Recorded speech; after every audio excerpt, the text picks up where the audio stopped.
청년부 인터넷 예배 오신 여러분 진심으로 환영합니다. 우리가 이 시간 위대하신 주를 다 같이 찬양하였으면 좋겠습니다.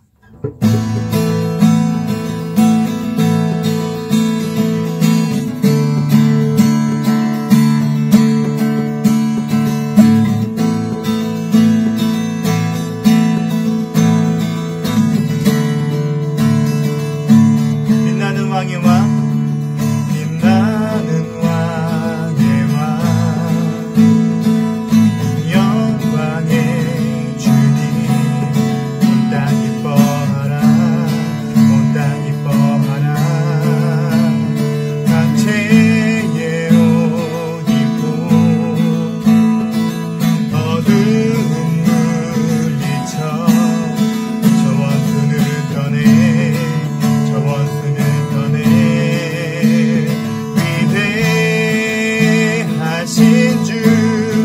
찬양의 위대하신 주 모두 알게 되리라.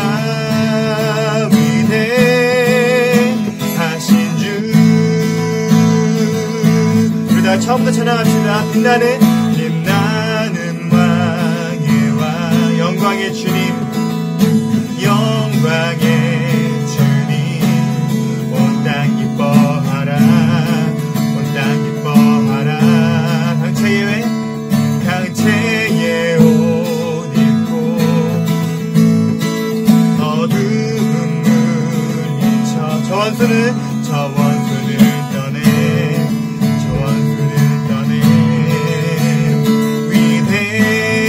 위대하신 주, 찬양의 위대하신 주 모두 알게 되리라.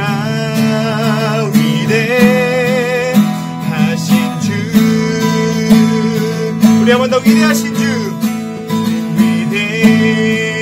위대하신 주, 찬양의 위대하신 주 모두 알게 되리라. 위대하신 주 우리 다 같이 찬양합시다. 모든 이름 위에, 모든 이름 위에 뛰어나신 이름, 나 찬양의 위대하신 주 우리 한 번 더 모든 이름 위에, 모든 이름 위에 뛰어나신 이름, 나 찬양의 위대하신 주 우리 한 번 더 모든 이름 위에, 모든 이름 위에 뛰어나신 이름, 나 찬양의 위대하신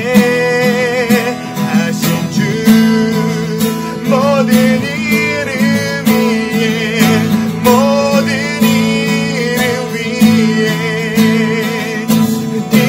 뛰어나신 이름, 나 찬양의 위대하신 주,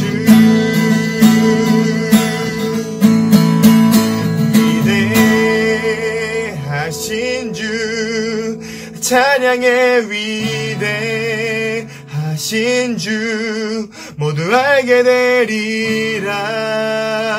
위대하신 주, 위대하신 주,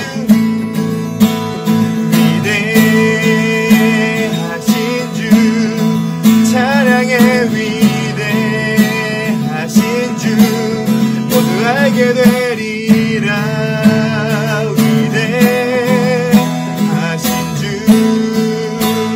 마지막으로 위대하신 주, 위대하신 주,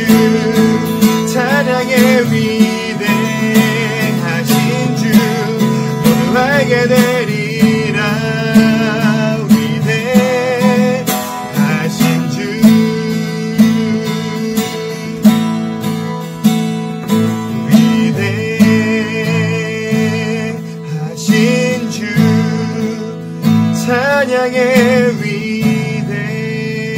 위대하신 주 모두 알게 되리라.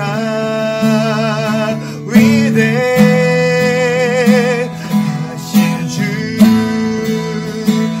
모든 이름 위에 모든 이름 위에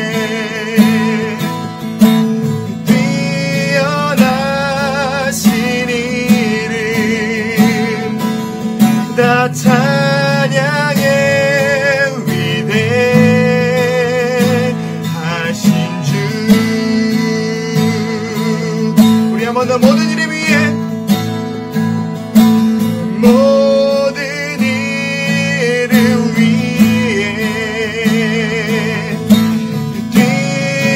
뛰어나신 이름 다 찬양의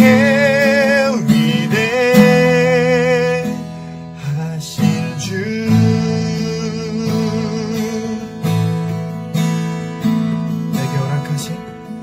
내게 허락하신 시련을 통해 나의 믿음도 강하게 자라나고 험한 산과 골짜기 지나는 동안 주께 더 가까이 나를 이끄시네.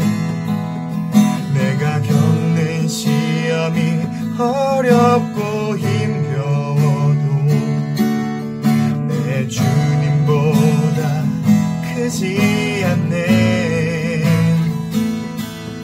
내 앞에 바다가 갈라지지 않으면 주가 나로 바다 위 걷게 하리. 나는 믿네. 주의 능력으로 내 삶 새롭게 되리. 나는 믿네. 주의 능력으로 담대히 나가리라. 주와 함께 싸워 승리하리라. 날마다 믿음으로 나 살아가리. 한 번 더 내게 허락하신 시련을 통해 나의 믿음 더욱 강하게 자라나고 험한 산과 골짜기 지나는 동안 주께 더 가까이 나를 이끄시네. 내가 겪는 시험이 어렵고 힘겨워 나의 주님보다 크지 않네. 내 앞에 바다가 갈라지지 않으면 주가 나로 바다 위 걷게 하리. 나는 믿네. 주의 능력으로 내 삶 새롭게 되리. 나는 믿네. 주의 능력으로 담대히 나가리라. 주와 함께 싸워 승리하리라. 날마다 믿음으로 나 살아가리. 한 번 더 나는 믿네. 나는 믿네. 주의 능력으로 내 삶 새롭게 되리. 나는 믿네. 주의 능력으로 담대히 나가리라. 주와 함께 싸워 승리하리라. 날마다 믿음으로 나 살아가리. 날마다 믿음으로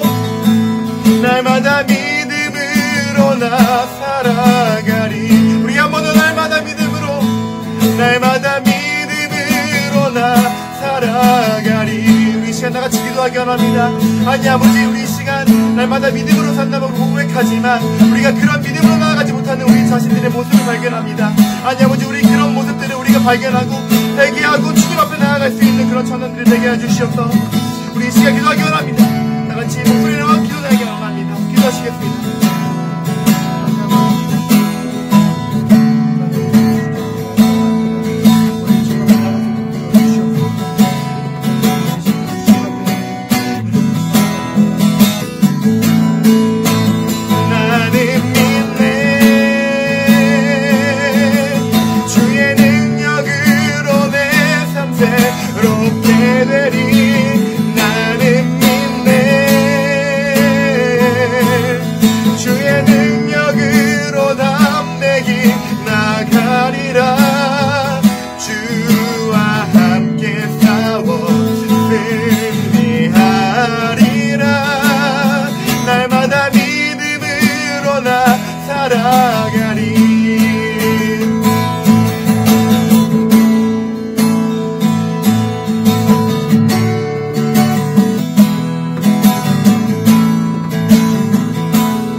기도하겠습니다.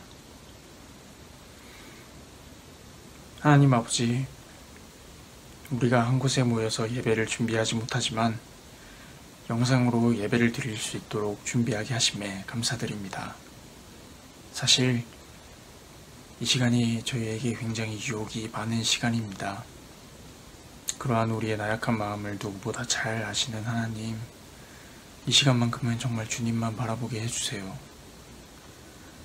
코로나 바이러스로 주일에 교회에 나가지 못한 지 벌써 한 달이 훌쩍 넘었습니다.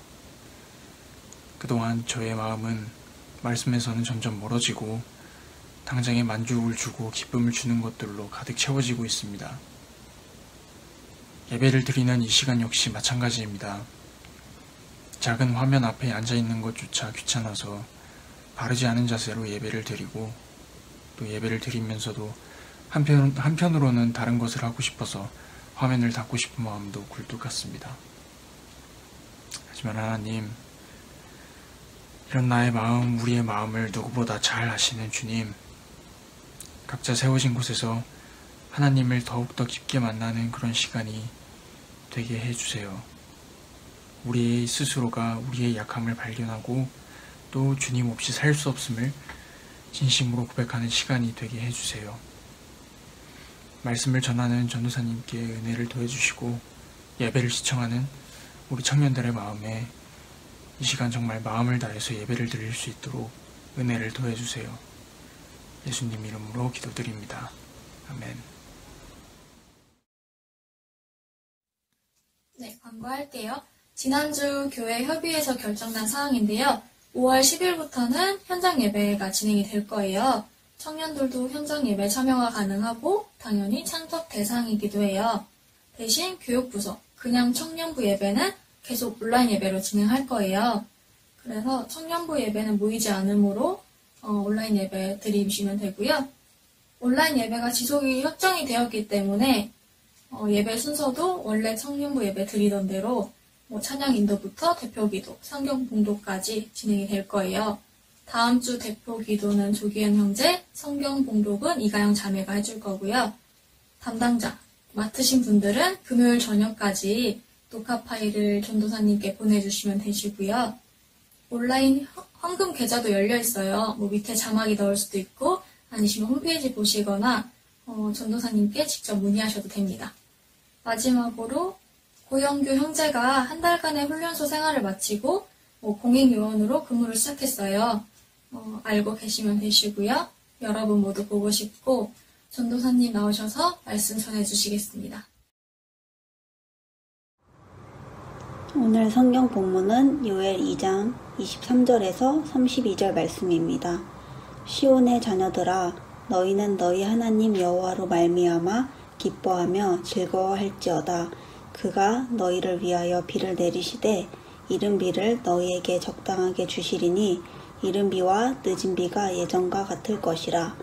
마당에는 밀이 가득하고 독에는 새 포도주와 기름이 넘치리로다.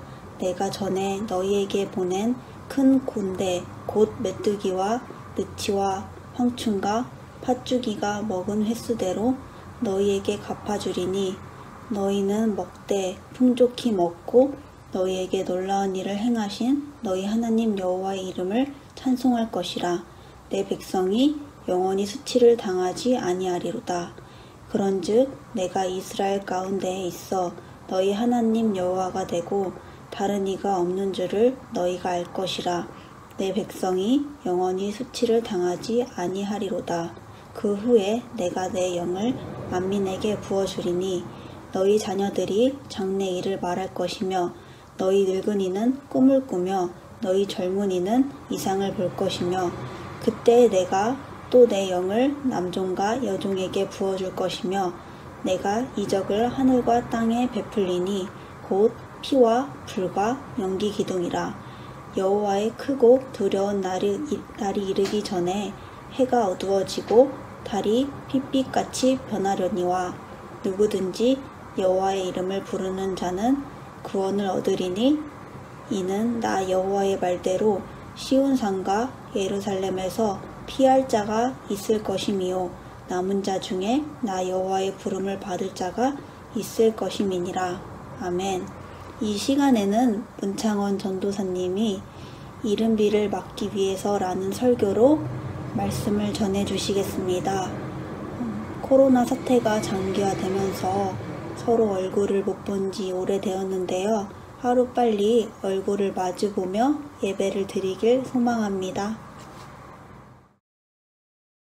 네, 반갑습니다. 영상으로 예배하는 우리 청년부 예배자들에게 하나님의 특별한 은혜가 있기를 소원하고 축복합니다. 오늘은 호세아서와 요나서에 이어서 요엘서의 말씀을 함께 보도록 하겠습니다. 지난주 설교 서두에서도 말했지만 이 호세아나 요나 그리고 요엘처럼 이 소선지서들의 말씀들은 파악하기가 쉽지가 않아요. 쉽지가 않은 이유가 내용을 파악하기도 어렵다고도 했지만 또 다른 이유로는 이 본문 자체가 재미가 없다 보니까 소위 접근성이 떨어지는 거죠. 요엘서도 재미있는 축에 속하는 책은 분명히 아니에요. 3장밖에 안 되는 짧은 분량인데도 읽다 보면 이제 중간에 딴 생각하기 쉬울 정도로 집중하기가 좀 어려운 책이에요.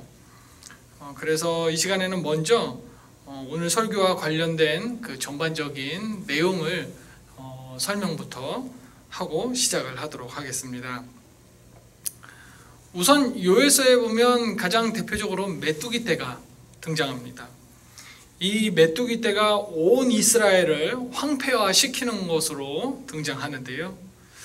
우리가 보통 이 메뚜기 떼의 위력에 대해서 체감하는 경우가 드물어요. 그래서 지금 이 시간에는요, 짧은 동영상을 하나 보도록 하겠습니다. 하지만 러시아의 기온 상승은 축복이기만 한 것은 아닙니다. 러시아 남부는 연이은 메뚜기의 습격으로 비상사태를 선포하기도 했죠. Да, огромная стая налетела, даже если на небо посмотреть, эта стая перелетала, прямо солнце не было видно. 메뚜기가 즐겨 먹는 옥수수 같은 작물은 매년 큰 피해로 이어지고 있습니다.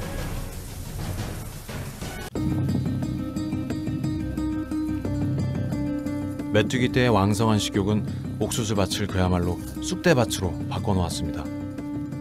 공들여 지은 농사가 수포로 돌아가고 말았는데요. Без микроскопа было видно. Миллионы, миллиарды летели.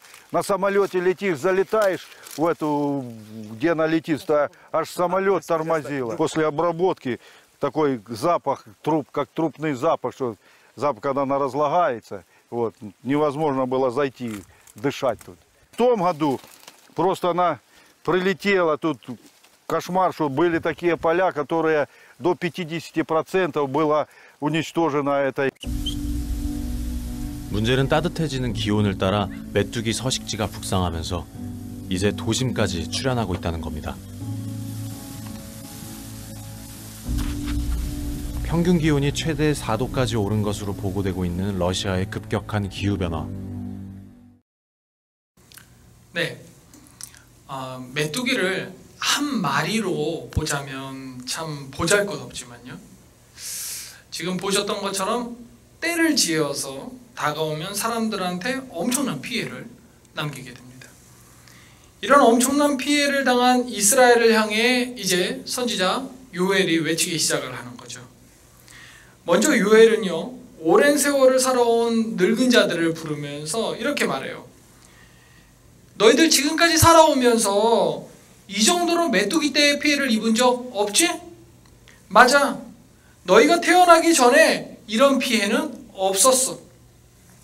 그러니 지금 와 있는 이 메뚜기 떼로 인한 피해는 사상 최악의 메뚜기 떼의 피해야 라고 외치고 있는 거예요. 사상 최악의 피해. 한평생을 살아오신 분들한테 사상 최악의 피해다라는 말은 두려울 수밖에 없겠죠. 그러면서 다음에 요엘은 술을 좋아하는 사람들을 불러요. 너희 술 좋아하는 사람들아, 지금부터 울어라. 메뚜기 떼로 인해 올해 포도 농사는 물론이거니와 포도 나무까지 몽땅 다 그 줄기를 메뚜기 떼가 갉아먹어서 앞으로 몇 년 동안 포도주를 구경조차도 할 수 없을 것이다. 네, 메뚜기 떼가 포도나무까지 갉아먹어버렸으니까 다시 포도나무를 심어도 포도를 수확하기까지는 시간이 오래 걸려요. 포도나무를 심는다고 바로 열매를 맺는 것이 아니거든요. 포도주를 만들 수 있을 때까지 앞으로 몇 년이나 더 걸린다는 말이죠. 술을 좋아하는 사람들이 술을 못 마시는 상황에 처하게 된 겁니다. 또 백성들에게도 외칩니다. 약혼자를 잃고 슬퍼하는 처녀처럼 울어라. 성전에 바칠 제물은커녕 이 밭이 황폐해져 갖고 땅이 마르고 올리브 열매도 거둘 수 없다라고 말합니다.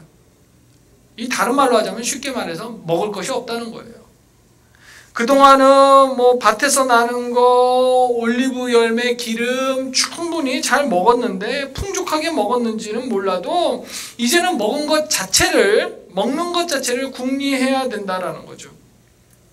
그래서 이어지는 농부들에게 외치는 소리는요, 여기서 좀 더 세부적이에요. 농부들아 슬퍼해라. 밀과 보리 같은 곡식들이 다 죽고 온갖 과실나무들, 포도나무, 무화과나무, 석류나무, 종려나무, 사과나무도 다 말라 죽었다. 농부들의 기쁨이 뭡니까? 수확의 기쁨 아니겠습니까? 그러니까 추수의 기쁨이 사라졌다라고 외치는 거예요. 그리고 마지막으로는 제사장들한테 말합니다. 제사장들 너희들도 슬피 울어라. 매일 하나님께 드릴 제물이 떨어졌다. 이제 금식을 하고 주님께 부르짖어라. 여러분, 제사장이 제사를 드릴 수가 없어요. 그러면 존재의의에 대해서 의심받지 않겠습니까? 그러니 자신의 존재의의에 대해서 의심받는 상황에 처한 제사장들은 정말 울어야 될 상황이죠. 그러면서 요엘은 최종적으로 선언을 합니다. 정말 슬프다. 그렇죠. 슬플 수밖에 없죠. 온 이스라엘이 지금 이 상황이 됐으니까. 그러면서 하는 말이 지금 주님께서 심판하실 날이 다가왔다. 파멸의 날이 다가왔다. 라고 선언을 해요. 여러분, 여기까지 정리해보면요. 메뚜기 떼가 이제 국가 최악의 상황을 가져왔고요. 그래서 온 이스라엘은 누구를 막론하고 최악의 절망으로 빠져든다는 겁니다. 또 이 상황이 앞으로도 오래도록 지속될 것으로 보이기 때문에 어떠한 희망도 안 보인다는 거죠. 그런데 요엘은요, 이보다 더 나쁠 수 없는 이 상황을 통해서 하나님이 심판하시는 날이 가까이 왔음을 알게 돼요. 그래서 1장 19절에서 요엘은 주님, 제가 주님께 부르짖습니다 라고 부르짖음의 기도를 합니다. 여기까지가 요엘 1장의 내용이에요. 간단하다면 간단합니다. 자세하게 묘사하느라 글이 좀 길어진 것 같아 보이지만 결국 보면 메뚜기 떼의 습격이라는 이 자연적 대재앙을 겪었고, 선지자 요엘은 이 재앙을 통해서 하나님의 심판이 가까이 왔다는 것을 깨닫게 된다는 겁니다. 그리고 2장부터는 하나님의 심판의 시작을 묘사해요. 심판의 임무를 가진 하나님의 군대가 북쪽에서부터 정말 많고 강한 백성이 새까맣게 밀려오듯이 내려오는데, 이 새까맣게 내려오듯이 내려오는 것을 보니까 꼭 앞장 1장에서 이스라엘을 초토화시킨 그 메뚜기 떼가 하늘을 새까맣게 뒤덮은 것과 같은 그 이미지, 그것이 연상이 되는 거예요. 그래서 전에는 이스라엘이 에덴 동산 같았다면 하나님의 심판 이후에는 황폐화되는 겁니다. 하나님의 심판을 하기 위한 군대는 정말 무자비해요. 그래서 공격받는 백성들은 겁에 질리고요, 얼굴빛이 창백해집니다. 하나님의 심판을 하기 위한 수행하는 이 군대는요, 결코 실수가 없어요. 빠르게 달릴 줄 알고요, 성벽을 주저없이 기어오르는 그런 강력함이 있어요. 결코 이 대열, 오와 열이라고 하잖아요. 이 대열을 이탈하는 오류도 없고요, 그 군대의 수가 정말 많다고 해서 서로 혼란스럽지도 않아요. 또 이 대항하는 사람들이 대항을 한다고 해도, 무기를 들고 대항을 한다고 해도 그 어떤 무기도 하나님의 군대, 하나님의 심판의 그 검에는 어떠한 상처도 줄 수가 없어요. 그래서 하나님의 군대 앞에서는 사람은 물론이거니와 하늘의 해와 달과 별들도 모두 두려워서 떨어요. 여러분, 이게요, 하나님이 내 편이라면 정말 신나는 장면이에요. 그런데 요엘은 두려워하라고 우리한테 말을 합니다. 왜냐하면 하나님이 심판하시는 것이 바로 누굽니까? 나이기 때문에 그래요. 하나님 군대의 최종 목표는요, 나를 지금 심판하러 오는 거거든요.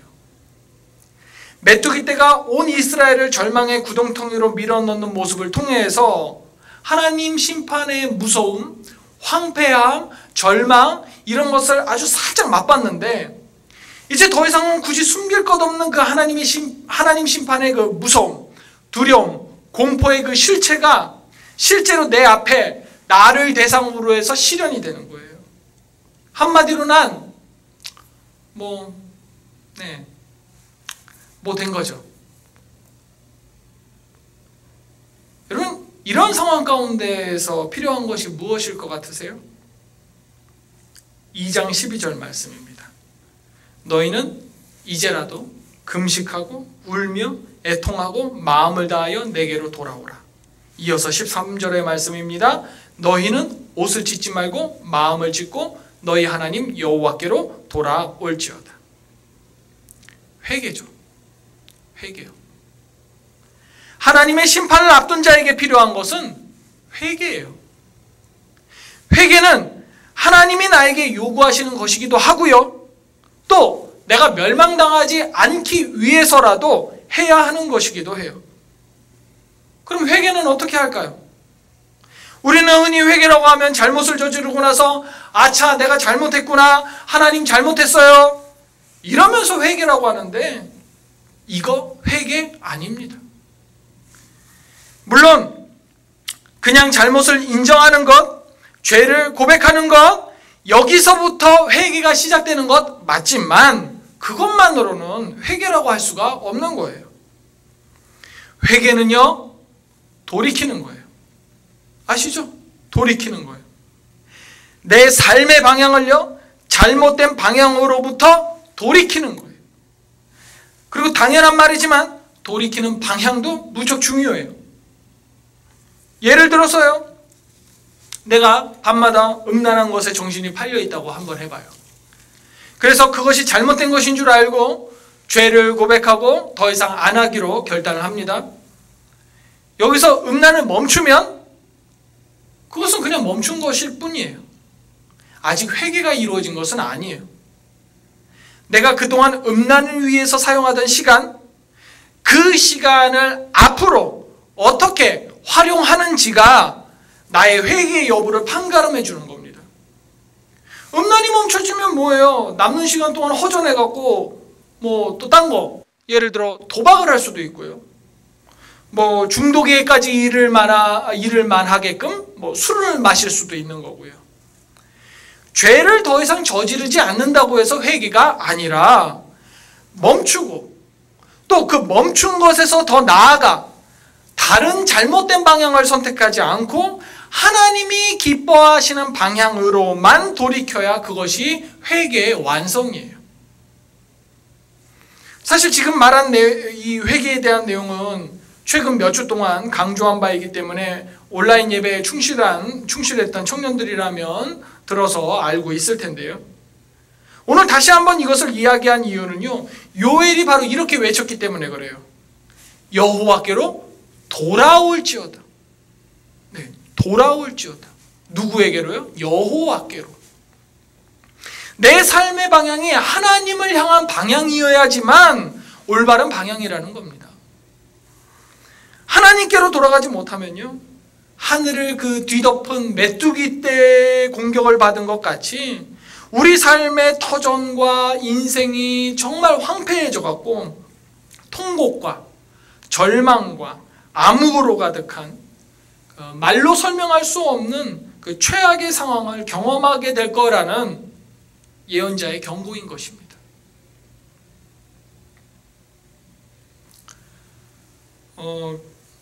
개인적으로 요엘서와 같은 요엘서와 같이 죄와 심판에 대한 경고의 말씀을 묵상을 하다 보면 참 복잡하고 오묘한 감정을 때때로 느낍니다.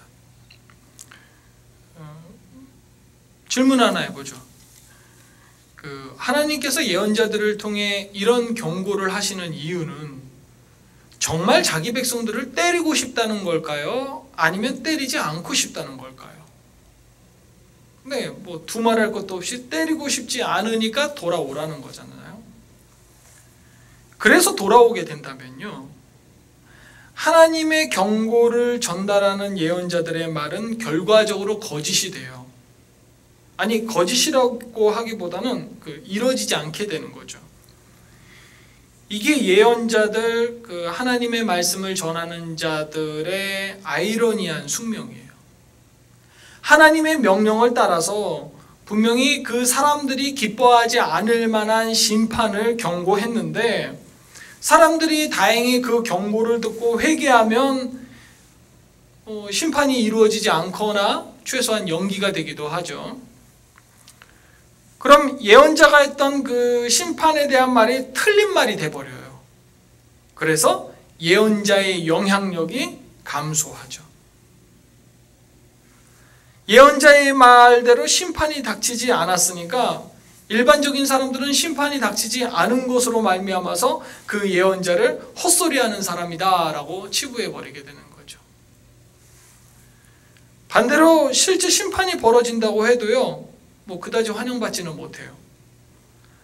아니, 아무리 예언자라도 자기 나라와 민족의 멸망과 심판을 선언하는데 어느 누가 그걸 좋다고 뭐 박수치면서 우러러 볼까요? 없어요. 그러니 어쨌든 하나님의 말을 전하는 사람들은요, 이래저래 외로울 수밖에 없고 결코 사람들에게서 인정받을 수 없고 오직 하나님 외에는 그 진가를 알지 못하는 사람이 돼버려요. 하나님만 진가를 아는 사람이다 라고 하니까 뭐 얼핏 생각하면 꽤 멋있어 보여요. 그런데 외로움과 오해는 기본으로 감수해야 되고요, 고달프고 수모까지 당할 수 있는 역할이 바로 하나님 말을 전하는 거예요. 제가 이 이야기를 하는 이유는 목회자인 나에 대한 양해를 미리 구하는 것도 있지만, 아주 조금 있지만, 사실 여러분이 기억해야 될 것은요, 사람에게 인정받으려고 눈치 보면서 애쓰고 움직이는 목회자를 주의하라는 겁니다. 물론 저도 사람들에게 인정받고 싶어요. 저도 여러분이 저를 정말 좋은 목회자, 좋은 설교자라고 인정했으면 좋겠어요. 그래서 때로는 그런 마음이 여러분 앞에서도 언행으로 드러나기도 하죠. 여기에서 자유로울 수 있는 목회자는 그렇게 많지 않을 겁니다. 근데 반성하죠. 뒤돌아서면 아이고 내가 왜 그랬을까? 그래서 그런 욕망들이 생겨날 때마다 그 욕망을 자제하고 억누르려고 무던히도 애를 써요. 목회자도 인간이라는 점을 감안을 한다면 우리가 모든 목회자를 요주의 대상으로 점찍을 필요는 없어요. 하지만 반드시 주의해야 하는 사람은요, 사람들에게 인정받으려고 그러한 움직임들이 도드라져 보이는 목회자들이에요. 좀 너무 많아요. 최근에 본 이제 단적인 예를 들어보면, 요즘 코로나19 사태를 통해서 목회자들의 온라인 활동이 부쩍 늘었어요. 충분히 예상 가능한 일이죠. 그리고 저도 이런 사태에 대한 대답이 없다 보니까, 해법이 없다 보니까 도움이 될 만한 것들을 좀 적지 않게 찾아보고 있어요. 그리고 그렇게 찾아보는 가운데에서 의외로 많은 목회자들의 꼴불견을 봐요. 보면서 저절로 인상이 찌푸려지는 거예요. 예배와 신앙을 위한 아이템이나 컨텐츠가 아니라 자기 홍보, 자기 말을 하는 사람이 솔직히 부지기수예요. 말은 그럴듯해요. 토크 콘서트니 어떤 모임을 위한, 신앙 모임을 위한 제언이니 그런데 그렇게 10분, 20분짜리 동영상을 보고 나서 가만히 생각해 보면 유익이 되는 게 전혀 없어요. 말 그대로 전혀 없어요. 그나마 기억나는 것이 뭐냐면 동영상 마지막에 좋아요하고 구독 버튼 꼭 눌러달라고 낯간지럽게 제 눈에는 발광하는 모습밖에 안 보여요. 제가 여러 동영상들을 살펴보는데도 우리 청년부가 지금 하는 온라인 예배를 이전에 현장 예배 순서하고 다르지 않고 특별한 것 없이 가는 이유가 이것보다 더 나은 방법을 발견하지 못했기 때문에 그래요. 그래도 오늘은 좀 화면에다도 자막을 넣고 해서 바뀌었는데요.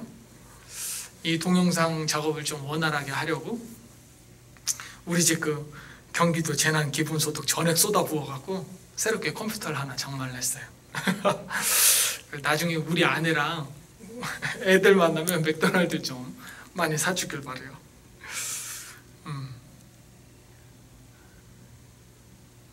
이렇게 주의해야 할 목회자를 구분해야 하는 이유는 뻔하죠. 제대로 된 심판의 경고를 들어야 하기 때문에 그래요. 예레미야 28장을 보면요, 거짓 선지자 하나냐라는 사람이 등장해요. 이때 예레미야는요, 하나님이 바벨론 제국을 활용해서 이스라엘을 심판하실 것이다 라고 경고하는데요, 거짓 선지자 하나냐는 그런 일 없다고, 바벨론은 하나님의 도구가 될 것이 아니라 하나님이 꺾으실 대상이라고 예언을 하죠. 당연히 거짓 선지자 하나냐의 말이 틀렸어요. 그런데요, 하나냐와 예레미야의 설정 끝에 성전을 떠난 것은 하나냐가 아니라 예레미야였어요. 하나님의 말씀을 바르게 전하고도 물러날 수밖에 없는 예레미야, 어떤 심정이었을까요? 그러니 우리는 사람들의 인정을 원하는 목회자를 정말 주의해야 하는 거예요. 주의하지 않으면요, 심판의 경고를 못 듣다가 메뚜기 떼의 습격을 정면으로 맞이할 수도 있다라는 것, 항상 유념하고 주의해야 할 점입니다. 자, 어쨌든 심판의 경고는 주어졌어요. 무서운 채찍을 하나님께서는 요엘을 통해 예고하신 겁니다. 그런데 달콤한 당근도 함께 말씀하세요. 그 달콤한 약속이 바로 오늘 본문입니다. 본문 내용이 무엇입니까? 회개하면, 돌이키면 이른 비와 늦은 비를 주시겠다고 하시죠. 메뚜기 떼로 인해 황폐된 땅을 최대한 빨리 복구를 하려면요, 비 외에는 없어요. 혹시 여러분 텃밭이나 화분 같은 거 갖고 와봤나요? 비 올 때 특히 화분 같은 거, 그 무거운 거를 굳이 바깥으로 옮겨서 일부러 비 맞히는 이유가 뭔가요? 그 수도요금 아끼려고요? 아니죠. 하늘에서 내리는 비는요, 이 상수도나 이 저수지에 담아놓은 물이 갖고 있지 않은 특별한 회복력이 있더라고요. 빗물 안에 어떤 영양분이 들어있는지는 전 몰라요. 분명한 것은 비를 맞는 것이 같은 양의 수돗물을 주는 것보다 식물이 더 왕성하게 잘 자란다는 거예요. 황폐화된 땅은요, 회복이 필요해요. 그래서 회복을 도울 수 있는 비가 내려야 하죠. 씨 뿌리는 계절에는요, 이른 비가 내려서 곡식을 잘 안착시켜야 돼요. 추수하기 직전에는요, 늦은 비가 내려서 곡식을 잘 여물게 해야 하고요. 회개하는 자들에게 주어지는 회복의 첫걸음이 바로 뭐여야 하냐면 이른 비여야 하는 거예요. 여러분, 이른 비를요, 히브리어로 뭐라고 부르냐면 리츠다카 모레라고 해요. 리츠다카 모레요. 자세히 알 필요는 없고요. 리츠다카는 그 이르다, 이른이라는 뜻이고요. 그리고 모레 혹은 오레라고도 하는데요, 이거는 비예요. 그런데 히브리어 같은 이 옛날 언어들은요, 한 단어가 하나의 뜻만 갖고 있지 않아요. 그 언어가 현대어처럼 활발하게 발달하지 않아서 하나의 단어를 그 여러 개의 뜻으로 돌려 쓰는 것 같은 느낌인데요. 예를 들면 히브리어 서쪽이라는 단어가 있는데, 이 서쪽이라는 단어는요, 바다라는 뜻도 함께 갖고 있어요. 우리 입장에서는 서쪽과 바다, 이걸 왜 한 단어로 같이 묶어놨지? 이게 잘 매치가 되지 않잖아요. 근데 이스라엘 사람들은요, 알아요. 왜? 서쪽으로 가면 뭐가 있으니까? 지중해가 있으니까. 그래서 이스라엘 사람들은 서쪽은 곧 뭐예요? 바다인 거예요. 이렇게 한 단어로 써요.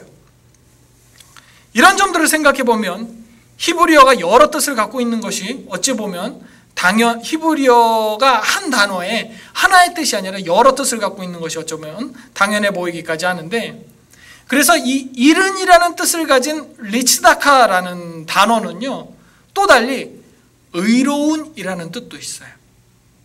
그리고 비라는 단어 모레는요, 선생이라는 뜻도 있어요. 그래서 이 이른 비를 의의 교사라고도 번역을 해요. 의로운 교사, 의의 교사. 그런데 이렇게 이른 비를 의의 교사라고 번역을 하면요, 요엘서에서의 하나님 말씀의 주제가 이른 비라고 번역한 것보다 의의 교사라고 번역한 것이 더 주제가 명확해져요. 회개하면 의의 교사를 보내주신다는 거죠. 지금까지의 죄를 멈추고 바른 길로 가려면 그 바른 길을 안내해줄 의의 교사, 바르게 가르쳐줄 선생이 필요하잖아요. 그래야 메뚜기 떼로 인해 황폐해진 내 인생을 다시 설계하고 다시 다져갈 수 있을 거 아니에요. 이렇게 의의 교사가 보내져서 제대로 된 가르침을 받았을 때야말로 2장 27절, 내가 이스라엘 가운데에 있어 너희 하나님 여호와가 되고 다른 이가 없는 줄을 너희가 알 것이라, 알 것이라가 이루어지는 거죠. 진짜 자연적인 이른 비만으로는 회개나 돌이킴이 제대로 일어나기가 어려워요. 제가 여러분들에게 늘 성경을 많이 봐야 된다, 성경 공부해야 된다, 이렇게 굳이 강조하는 이유가 뭘까요? 나한테 배워라? 아니에요. 알아야 돼요. 배워야 돼요. 가르침에 의한 학습이 필요하다니까요. 배우지 않는 신앙? 또 잘못된 길로 가겠지. 잘못된 길이 얼마나 많이 있는데. 여러분, 성경을 배우거나 성경을 배우는 것을 혹시 그런 제한이 있거나 함께하는 마음이 들거나 마음에 동함이 있거나 할 때 거절하거나 두려워하지 마세요. 성경을 배우고 말씀을 듣는 것이 여러분 심령에 내리는 이른 비가 되거든요.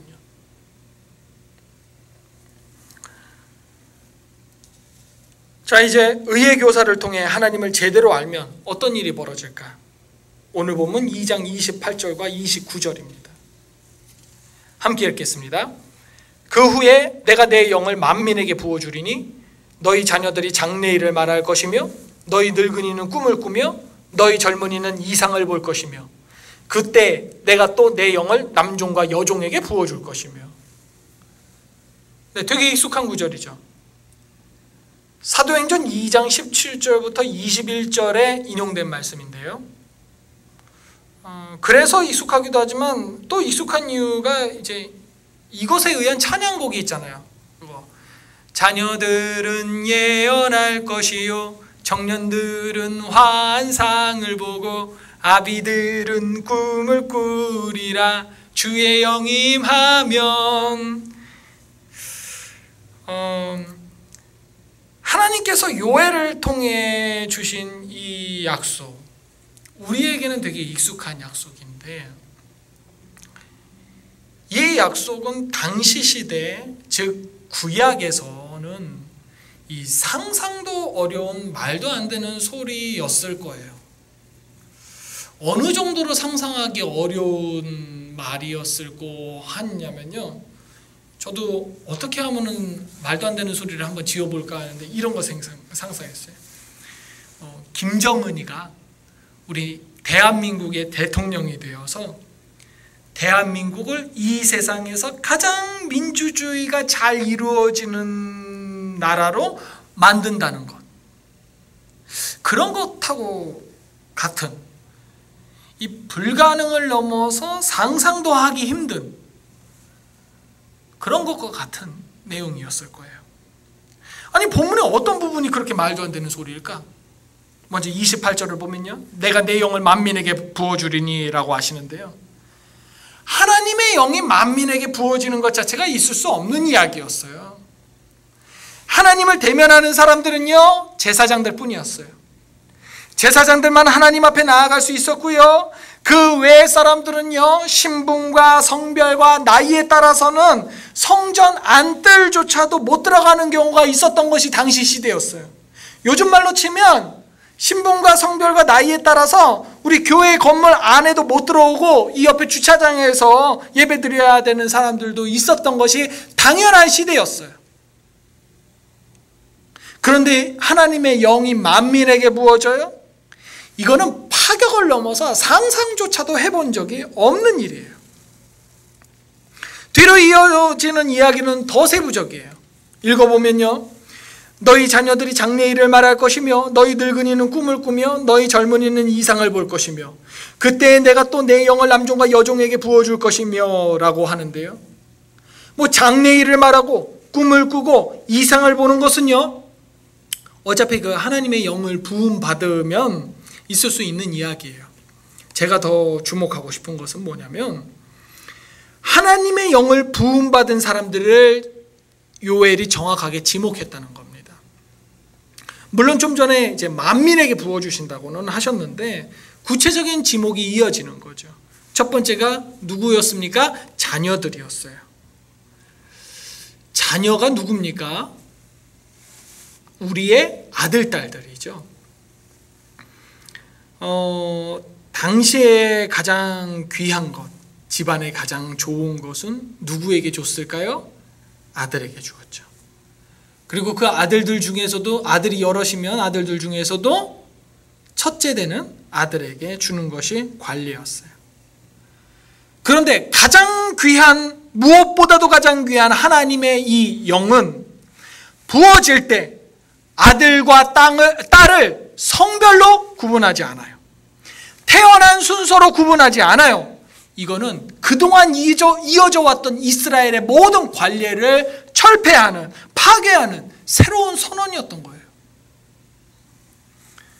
다음으로는 늙은이와 젊은이가 나와요. 하나님의 영은요, 나이의 많고 적음을 구분하지 않아요. 뭐 성별도 구분하지 않았는데 나이의 많고 적음이 뭐 중요할까? 근데 특별히 재밌는 부분이 있어요. 늙은이가 꿈을 꾼다고 해요. 성경이 말하는 늙은이는 그 일반적으로 이제 인생을 정리하며 정리하고 완연한 노년기에 들어선 어르신들을 말하는 거겠죠. 인생의 노년기에 지금까지 삶을 정리를 하시면서 생의 끝을 앞두고 있는 사람이 뭘 해요? 꿈을 꿔요. 꿈을 꿔요. 꿈이란 목표잖아요. 앞으로의 희망과 소망을 담은 게 꿈 아니에요? 인생의 말년에 들어선 연로하신 분들이 앞으로를 생각하며 꿈을 꾼다는 것은 상식과 맞지 않는 거죠.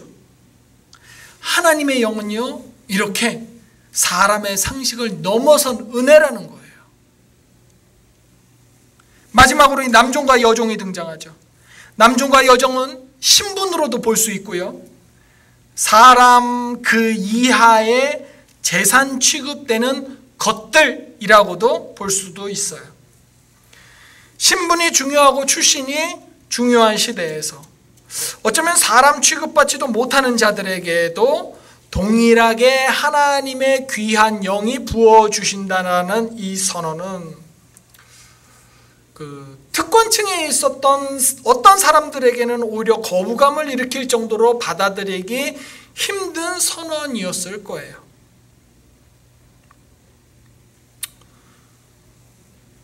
제 생각에 요엘 시대의 사람들은 어쩌면 요엘의 이 예언을 받아들이기도 어렵고 이해도 불가능했을 거라고 생각을 해요. 그래서 아무도 귀 기울여 듣지 않았을 외침이었을지도 몰라요. 어쩌면 요엘은 아까 예언자들에 대해서 말했던 것처럼 정말 외로운 예언자였는지도 모르겠고요. 그래서 유독 이 요엘에 대한 정보가 전혀 남아있지 않는 것 아닌가라는 의심도 들어요. 하지만 이 요엘은 후대에 다시 기억되죠. 방금 전에 말했듯이 사도행전 2장 17절부터 21절 말씀에서 요엘의 이 내용이 소환이 돼요. 요엘의 말씀이 소환된 때 이스라엘 예루살렘에 무슨 일이 일어났었나요? 네, 하나님의 약속을 잊어버리고 변질되어 버린 이 이스라엘에 예수라는 한 의의 교사가 나타나서 새로운 왕국을 시작했어요. 이른 비와 같은 그 교사는요, 자신이 땅에 떨어져 죽음으로 말미암아 하나님 나라의 열매를 맺기 시작을 했고요, 그는 이 땅에 하나님의 영, 즉 성령을 부어줘요. 오순절 절기를 맞아서 한자리에 모인 이 경건한 사람들은 의의 교사가 보낸 성령의 부으심을 받아서 세계 각국의 언어로, 방언으로 기도하기 시작하죠. 그들은 말 그대로 세계 각지에서 온 만민이었어요. 남녀노소, 지위고와 정말 다양한 사람들이었고요. 그래서 이 역사를 본 제자들은 그제서야 요엘의 예언이 성취됨을 눈으로 확인하는 겁니다. 여러분, 이 모든 역사가 정말 구약에서 있었던 이 요엘의 예언이 신약 가운데에서 예수님의 죽으심과 승천 이후에 오순절 성령의 그 강림하심 이후에 모두 다 이루어진다는 것, 정말 대단하고 감격스럽지 않나요? 우리도 이 대단한 감격에 참여할 수 있어요. 바로 회개만 하면 돼요. 하나님을 마음에 품고 있는 사람들의 전제 조건이 바로 이겁니다. 회개요. 어느 순간 눈물을 흘리며 자신의 죄를 뉘우치고 죄 고백의 기도를 하는, 그동안 여러분이 잘못 알고 있었던 그런 단순한 회개가 아니라 평생을 살아가며 하나님께로 삶의 방향을 맞추어 나가는, 한평생을 이루어가야 하는 회개. 세상의 시류라는 그 거대한 강물과 같은 강력한 흐름 속에서 수많은 사람들은 빠른 속도로 나를 이렇게 지나쳐 가지만 나는 그 거대한 흐름 가운데에서 맞서며 매우 느리지만 분명하게 그 강의 상류로 역주행하는 회개, 자신의 모든 것을 던지는 회개가 있을 때 주님은 비로소 나의 이른 비가 되어 주실 것이고 하나님의 영이 내 안에 부어짐을 당할 것이고 내 입술이 여호와의 이름을 불러 구원을 얻는 겁니다. 이른 비를 맞기 위해서 우리 각자의 삶을 반드시 회개의 삶으로, 돌이킴의 삶으로 살겠다고 다짐하는 우리 청년들, 오늘의 예배자들이 되기를 진심으로 소원하고 주님의 이름으로 축복합니다. 함께 기도하겠습니다. 우리를 구원하시기 위해 끝까지 모든 수단과 방법을 가리지 않으시는 선하신 하나님, 주님 지으신 이 거대한 세계 가운데에서 그다지 보잘것없는 온 우주의 한 줌도 안 되는 우리 각자를 위해 사랑하시고 아끼시는 선지자들과 아들을 통해 오늘도 구원의 가르침을 주심에 감사합니다. 우리도 주님께 감사하고 보답하고자 하는 마음에 제대로 잘 살아보려고 생각은 하지만 내 육체 앞에 현실로 닥친 이 여러 가지의 유혹들을 넘어서기가 참 쉽지 않았고, 때론 이겨냈을지 몰라도 반대로 너무 많은 부분에서 넘어지며 주님을 거역하기를 숨쉬듯 하였습니다. 하나님, 그런 우리의 모습까지도 다 아시면서 우리를 사랑하셔서 정말 감사합니다.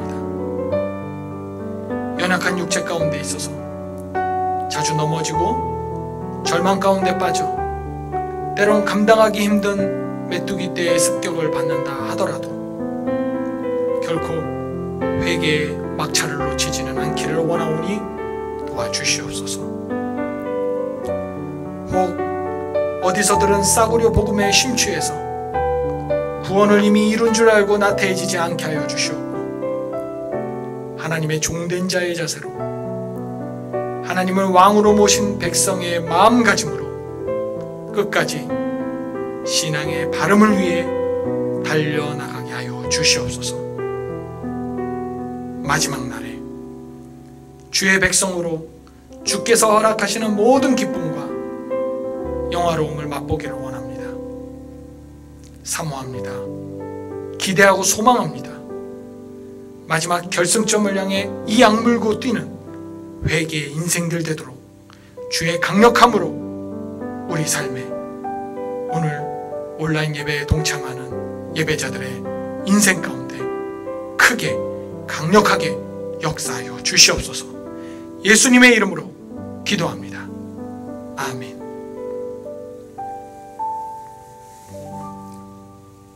우리 다 함께 자리에서 일어나서 우리 청년부의 폐송인 나로부터 시작되리 찬양하도록 하겠습니다.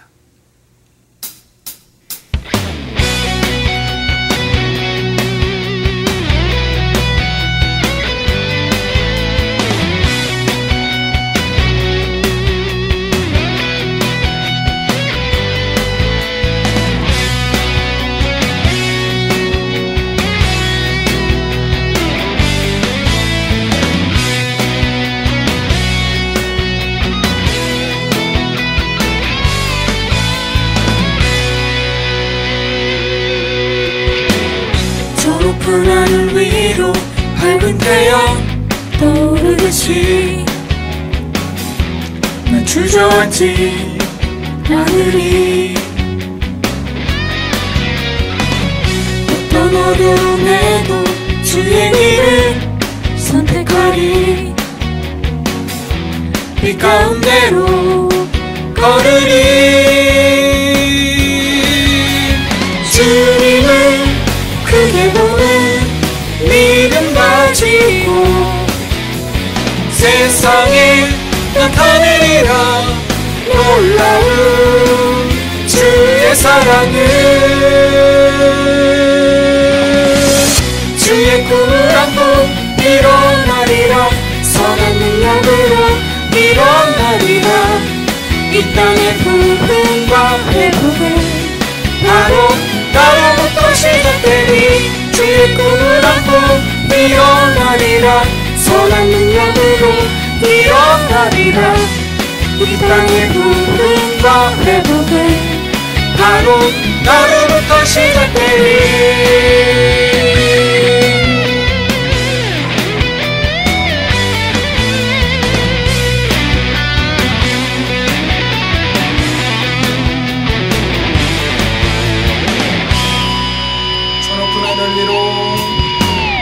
저 높은 하늘 위로 밝은 태양 떠오르듯이 나 주저앉지 않으리. 어떤 어려움에도 주의 길을 선택하리. 이 가운데로 걸으리. 주님을 크게 보는 믿음 가지고 세상에 나타내리라. 놀라운 주의 사랑을. 주의 꿈을 안고 일어나리라. 선한 능력으로 일어나리라. 이 땅의 부흥과 회복은 바로 나로부터 시작되리. 주의 꿈을 안고 일어나리라. 선한 능력으로 일어나리라. 이 땅의 부흥과 회복은 바로 나로부터 시작되리. 주의 꿈을 안고 일어나리라. 선한 능력으로 일어나리라. 이 땅의 부흥과 회복은 바로 나로부터 시작되리. 주의 꿈을 안고 일어나리라. 선한 능력으로 일어나리라. 이 땅의 부흥과 회복은 바로 나로부터 시작되리.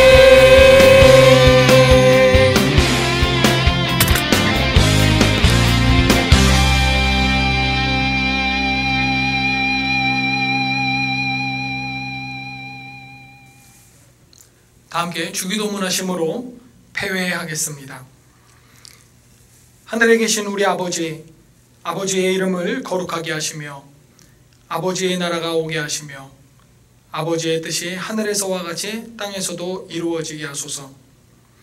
오늘 우리에게 일용할 양식을 주시고 우리가 우리에게 잘못한 사람을 용서하여 준 것 같이 우리 죄를 용서하여 주시고 우리를 시험에 빠지지 않게 하시고 악에서 구하소서. 나라와 권능과 영광이 영원히 아버지의 것입니다. 아멘.